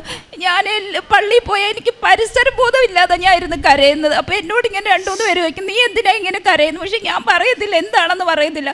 ഞാൻ മാതാവിനോട് ഒരു കാര്യം മാത്രമേ പറഞ്ഞോളൂ, എൻ്റെ സഹോദരന് അങ്ങനെ ഒരു രോഗം കൊടുക്കരുത്. ഞങ്ങളുടെ വീട്ടിൽ ആർക്കും അത് ഞങ്ങൾക്ക് താങ്ങാൻ പറ്റില്ല, ആ ഒരു രോഗം. അങ്ങനെ ഒരിക്കലും അമ്മ ആ രോഗം അവന് കൊടുക്കരുത്. ഇവിടെ വന്ന് ഞാൻ സാക്ഷ്യം പറയാമെന്ന് പറഞ്ഞു. അതിന് ഞങ്ങൾ RCC ചെന്ന് ഡോക്ടറെ കണ്ടു. ഡോക്ടർ നേരം പറഞ്ഞു ആദ്യമായിട്ട് ബയോപ്സിക്ക് അയക്കണം, എല്ലാം ആദ്യമായിട്ട് ചെയ്യാം, എന്നിട്ട് അത് കഴിഞ്ഞിട്ട് അവൻ്റെ ശരീരത്തെ എവിടെയെങ്കിലും ഇതുണ്ടോ എന്ന് അറിയാനുള്ള ഫുൾ സ്കാനിങ് ചെയ്യണമെന്ന് പറഞ്ഞു. അപ്പോൾ അതെല്ലാം ഞങ്ങൾ ചെയ്തു. ഡോക്ടർ പറഞ്ഞതുപോലെ എല്ലാം ഞങ്ങൾ ചെയ്തു. അപ്പോൾ ഒരു ഡിസംബർ 28 ഇതിൻ്റെ എല്ലാ റിസൾട്ട് ഒന്നിച്ച് തരും, അപ്പോൾ വന്ന് വാങ്ങി അന്നേരം വരാൻ പറഞ്ഞു. അപ്പം നമുക്ക് എന്തുവാ നോക്കിയിട്ട് ട്രീറ്റ്മെൻറ്റ് തുടങ്ങണമെന്ന്. ആ ഡിസംബർ ക്രിസ്മസിൻ്റെ ആ ഒരു സമയം എന്ന് പറഞ്ഞാൽ ഞാൻ ശരിക്കും എന്താ ക്രിസ്മസ്, ആ ഉണ്ണീശോയോട് ഞാൻ ഒരു കാര്യം മാത്രമേ പറഞ്ഞോളൂ, ആ 28 റിസൾട്ടിനെ എല്ലാം ഇവന് ഒരു കുഴപ്പമില്ലെന്ന് പറയണം. ഞങ്ങൾക്ക് അത്രയ്ക്കും താങ്ങാൻ പറ്റുന്നതല്ല. ആ ക്രിസ്മസ് ഒക്കെ എങ്ങനെ പോയെന്ന് പറയണം. ഞങ്ങൾക്ക് പള്ളിയിൽ പോകുമ്പോഴെല്ലാം ഈ ഒരു പ്രാർത്ഥനയുള്ളൂ. ഞങ്ങൾ ആരെടുത്തും പറഞ്ഞില്ല, ഞങ്ങളുടെ വീട്ടിൽ മാത്രം അറിയാം. അപ്പോൾ എൻ്റെ ചേച്ചി പറഞ്ഞു 28 നമ്മളെങ്ങനെ ആര് പോകും അവൻ്റെ കൂടെ. അപ്പോൾ അവ എൻ്റെ അടുത്ത് ഓരോ ക്വസ്റ്റ്യൻ ഇങ്ങോട്ട് ചോദിക്കും, എൻ്റെ മുടി പൊഴിഞ്ഞു പോകുമോ, എനിക്ക് എൻ്റെ കൂട്ടുകാരെയൊക്കെ നോക്കാൻ പറ്റുമോ എന്നൊക്കെ ചോദിക്കുമ്പോൾ ഞാൻ തിരിഞ്ഞ് നിന്ന് കരയത്തുള്ളൂ. അപ്പോഴൊക്കെ ഞാൻ മാതാവിനോട് പറയുന്ന ഒരു കാര്യമുള്ളൂ, ആ 28 ഒരു ദിവസം ഉണ്ടെങ്കിൽ അവിടെ ചെല്ലുമ്പോൾ ഇവന് ഒരു കുഴപ്പമില്ലെന്ന് പറയണമെന്ന്. അങ്ങനെ 28 ആയി ഞങ്ങൾ ഡോക്ടറെ കാണാൻ അവർ നിൽക്കുമ്പോൾ ഈ വിളിക്കുന്നില്ല എന്നുള്ള ടെൻഷനാണ്, എന്തോ പറയും എന്നുള്ള.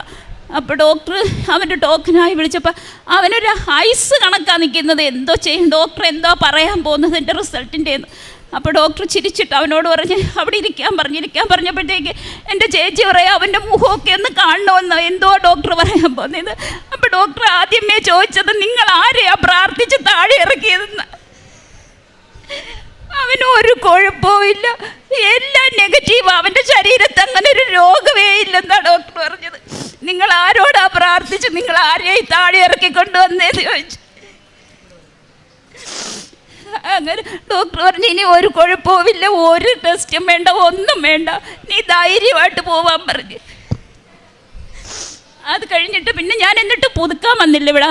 പക്ഷെ ഞാൻ യൂട്യൂബിൽ നോക്കി അച്ഛൻ്റെ ധ്യാനം കേൾക്കുകയും പ്രാർത്ഥിക്കുകയും എല്ലാം ചെയ്യും. എൻ്റെ മക്കളുമായിട്ട് ഞങ്ങൾ ഉറങ്ങാൻ കിടക്കുമ്പം സാക്ഷ്യം കേട്ടിട്ടാണ് ഞങ്ങൾ ഉറങ്ങുന്നത്. അങ്ങനെ ഒരു ദിവസം ഞാൻ ഇങ്ങനെ കിടക്കുമ്പോൾ ഈ മാതാവ് തന്നെ ഈ കളറിൽ തന്നെ എൻ്റെ മുകളിൽ ഇങ്ങനെ വന്ന് നിൽക്കുക. അപ്പോൾ ഞാൻ ഇങ്ങനെ പെട്ടെന്ന് കണ്ണൂർ നോക്കിയപ്പോൾ ഒന്നും കണ്ടില്ല. അതിൻ്റെ പിറ്റേന്ന് ഞാൻ സ്വപ്നം കാണുക, ഞങ്ങൾ സ്ഥിരമായിട്ട് മുട്ട മേടിക്കാൻ പോകുന്നൊരു വീടുണ്ട്. അപ്പോൾ അവിടെ ഞാൻ ഇങ്ങനെ മുട്ട വേണമെന്ന് പറഞ്ഞ് വാതിലിലോട്ട് ചെന്നതും അവർ പറഞ്ഞു അയ്യോ ഞങ്ങളുടെ പട്ടിയെ തുറന്നു വിട്ടിരിക്കുക, അത് കടിക്കുന്ന പട്ടിയാണ്, നിന്നെ കണ്ടാലിപ്പോൾ ഓടി വരും എന്ന് പറഞ്ഞതും പട്ടി ഓടി വന്ന് എൻ്റെ കൈ കയറി ഇങ്ങനെ അള്ളി ഇങ്ങനെ പിടിച്ചപ്പോൾ ഞാൻ എൻ്റെ മാതാവേന്ന് ഇങ്ങനെ അള്ളറി കരഞ്ഞതും ഈ പട്ടിയാണെങ്കിൽ 2-3 കുടയൊക്കെ കളഞ്ഞ് തറയിലങ്ങ് വീണ് പട്ടി.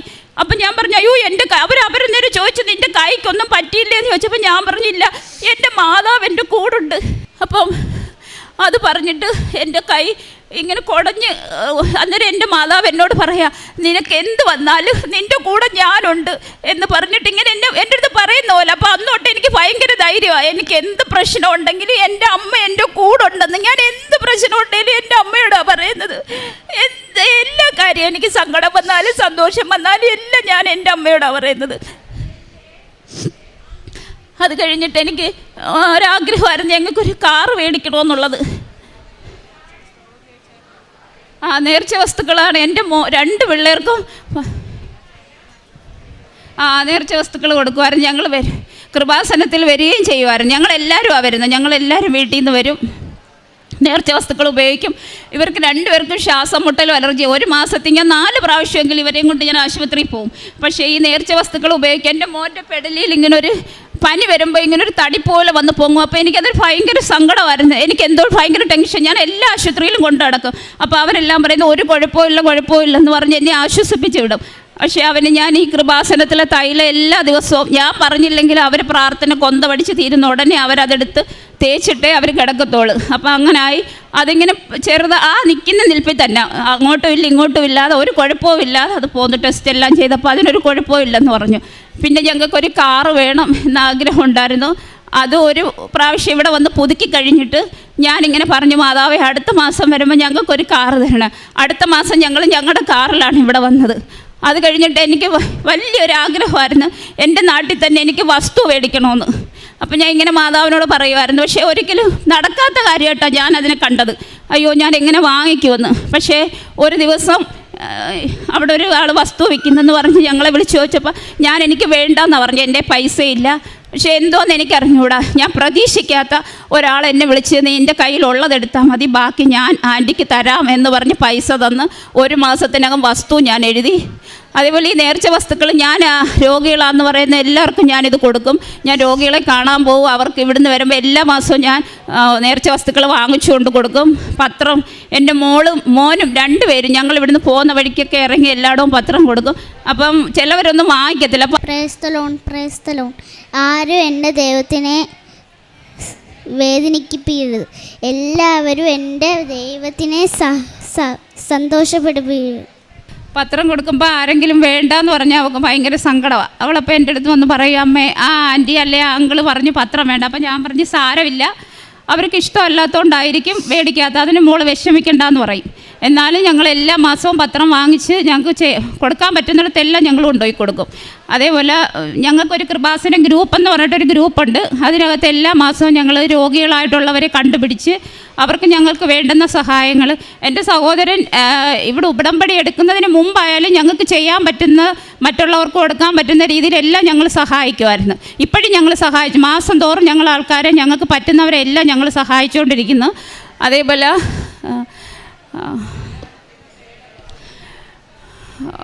മാസം അഖണ്ഡ ജപമാലയുണ്ട്, അതിൽ ഞാൻ പങ്കെടുക്കും എല്ലാ മാസവും.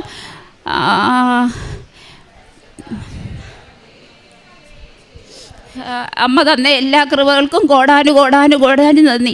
അമ്മയുടെ അടുത്ത് നമ്മൾ എന്ത് ചോദിച്ചാലും അത് ധൈര്യമായിട്ട് ചോദിക്കാം. നമ്മുടെ അമ്മയാണ്, നമ്മളെ ഒരിക്കലും കൈവിടത്തില്ല. നമ്മൾ ചോദിക്കേണ്ട രീതി, നമ്മൾ അമ്മയോട് എന്ത് പറഞ്ഞാലും അമ്മ ഈശോയോട് പറഞ്ഞ് നമുക്ക് വാങ്ങിച്ചു തരും. അതെനിക്കറിയാവുന്ന കാര്യം. ഞാൻ എനിക്ക് സന്തോഷമായാലും സങ്കടമായാലും എനിക്ക് ചില കാര്യങ്ങൾ കിട്ടിയില്ല, ഞാൻ അമ്മയോട് തന്നെ പറയാം, എനിക്ക് വേണ്ടാത്തതുകൊണ്ട് അമ്മ എനിക്ക് തരാഞ്ഞെന്ന് അങ്ങനെ പറഞ്ഞ് ഞാൻ പ്രാർത്ഥിക്കാറുണ്ട്. നമ്മൾ അമ്മയോട് എന്ത് ചോദിച്ചാലും അമ്മ തരും. അമ്മ ഈശോയോട് പറയും, എൻ്റെ മോൾക്കല്ലേ എൻ്റെ മോൻ അത് ആവശ്യവാദി, അത് കൊടുക്കണമെന്ന്. അതിന് പ്രാർത്ഥിച്ചാൽ നമുക്ക് എന്തും കിട്ടും. അമ്മയോട് നമുക്ക് എന്തും പറയാം, അമ്മ അത് കേൾക്കും. എനിക്ക് തന്ന എല്ലാ കൃപകൾക്കും കോടാനുകോടി